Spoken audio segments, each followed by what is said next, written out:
I've got my 3 keys to victory. And number one, and this plays right off what I said, I think defensively, your approach needs to be stop the run over anything else.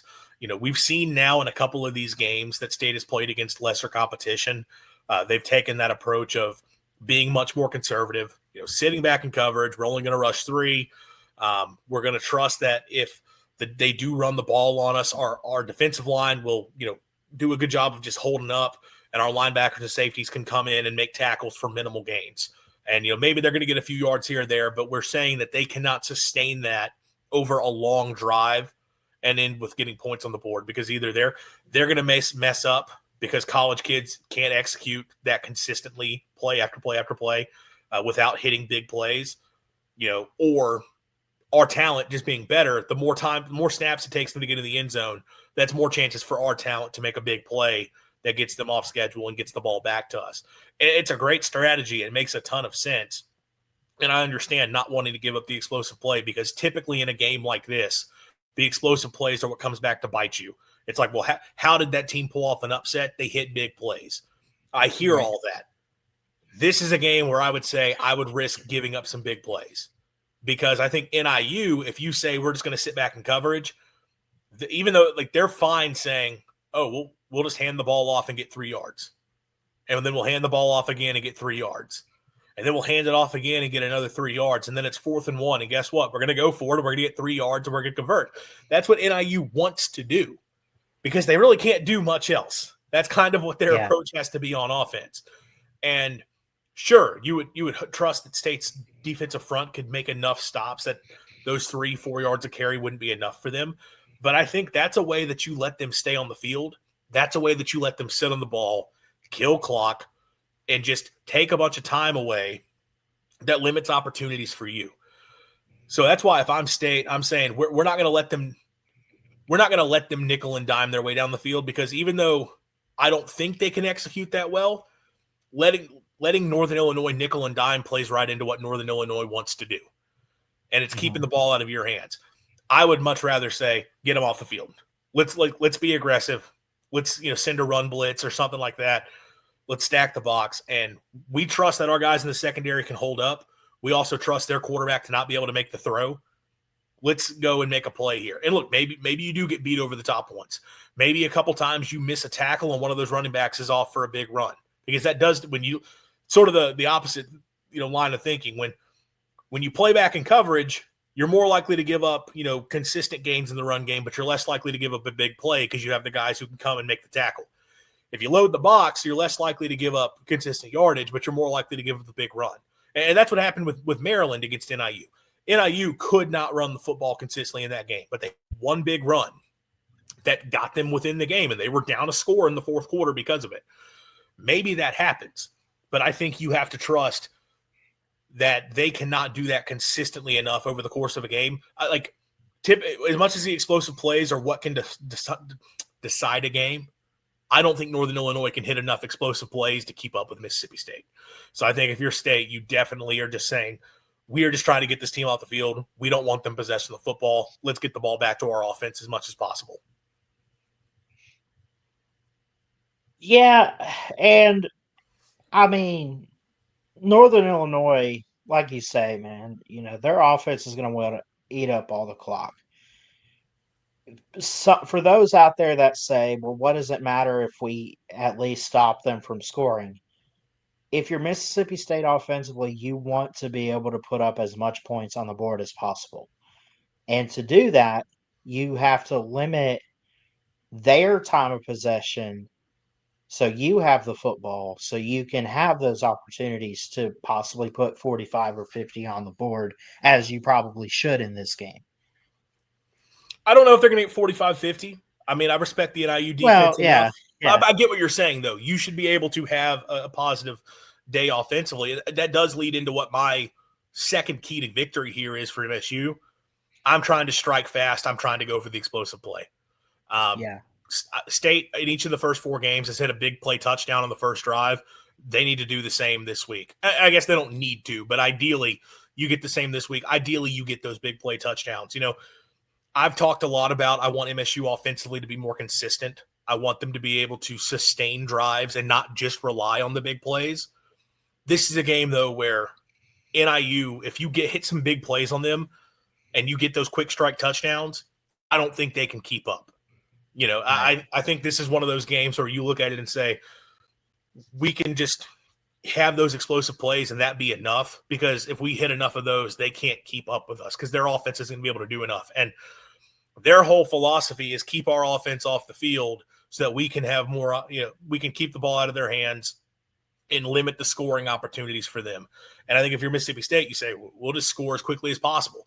Like, I guess that means the ball is coming out of State's hands. You're not possessing the football, but who cares if you're putting points on the board right away, right? Yeah. Like, you're getting points, so who cares about, like, at that point, the time of possession doesn't matter. But I think from a time of possession standpoint, it's weird. I want low time of possession for Northern Illinois offensively, but I also want low time of possession for NIU defensively. Like, I want to get their offense off the field quick, and I want to score quick. That's what I think MSU wants to do. And I think going for the explosive plays, and I think getting them out of it early on is the big thing. Like I mentioned, NIU's whole philosophy is they want to keep this thing close so that in the fourth quarter, one play can determine this game, give us a chance. If you're State, as I said early on, you don't let this come down to one play. You put enough on the board and execute well enough that it doesn't come down to a situation like that and you just are able to coast. I think you're going for the big strike. And, hey, Brennan, like, their secondary is okay. They haven't seen receivers like Brendan Thompson and Anthony Evans, and I think you're taking shots to those guys in this game early and often. I think you are. I think you have to. I mean, like you said, you don't let it come down to one play for Northern Illinois, but also for State. You don't let it come down to, let's get one big play in this game. Like, this is that opportunity to strike fast in the game, yes, but keep it going each drive. If at any point you give up half to punt or something, okay, cool. Maybe you stalled out, couldn't convert on third down, whatever. But for the most part, I think for State, this game is an opportunity to get different wide receivers, whether they're starters or maybe if you're up big at some point or big enough, maybe you rotate some bodies in that receiving core, get some other guys out there that, maybe need to step up and show that they can play that position pretty well too. You want to do that, but you also just want to make big plays. And when I say make big plays, I'm not saying like hit the end zone every single play, but like, let's say if you start out at your 25-yard line, you get that touchback, you're at the 25. You want to hit a 25-yarder, get to midfield or something like that, and then hit another 25-yarder, and then like just consistently moving the football in such a well fashion manner, or however you want to put it, just in a really good way for State, I think is what's going to be very successful in this game. And I think it's what they might want to do. Like, I would not be surprised if Jeff Levy's kind of talking about that this week. Well, you actually talked about receivers finding other guys to step up. He was asked about Aiden Williams in the middle of the week, the transfer from Ole Miss, who previously was like a top 3 player within the state of Mississippi, was a really highly rated receiver coming out of high school, goes to Oxford. And it's like both years he was there was so much excitement around like, oh man, this guy looks awesome in camp. And like, this guy's awesome in practice. And then he doesn't really produce in the games because he doesn't really get on the field. They sort of kept the other guys out there in front of him. Transfers from Mississippi State for a fresh start. And I think he was one of those guys that there was a lot of excitement around. And to this point, I think it's 2 catches on the year. Hasn't really gotten involved all that much. It's kind of similar to the way things were going for him at Ole Miss. Jeff Levy was asked about him and said, yeah, he's been dealing with a hamstring thing the first few weeks. This is the first time that he's he didn't say fully healthy, but he said this is the healthiest he has been since he got here. And if Aiden Williams is able to finally take some of that talent now that he's supposedly more healthy and show that on the field in this game and flash some potential, that'd be big for State going forward.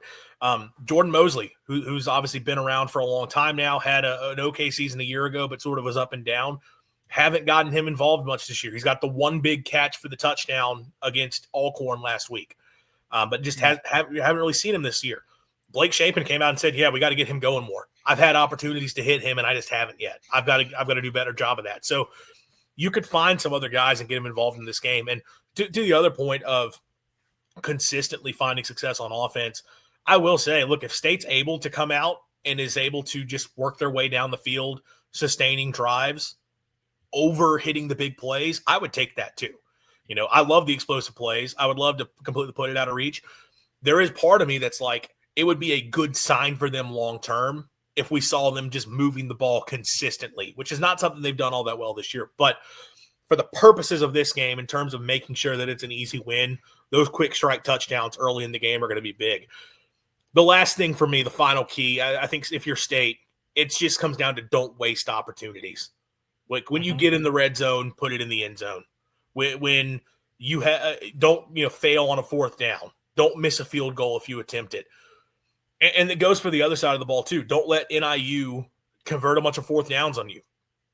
Don't let them find ways to capitalize on like a trick play or something like that. If you're Mississippi State, the way you keep NIU in this game is missing out on chances. I think I mentioned a few minutes ago talking about Maryland against NIU. That's a 20-9 final score where Maryland had like 3 second half possessions where they got deep down into NIU territory and didn't come away with points because they missed a field goal. They had a fumble and they had a fourth down that they didn't convert. Like they easily could have had another 10 plus points on the board, if not more. And then we're not even really, and then it's like, okay, well, they scored 30 plus and gave up less than 10. What are we even talking about?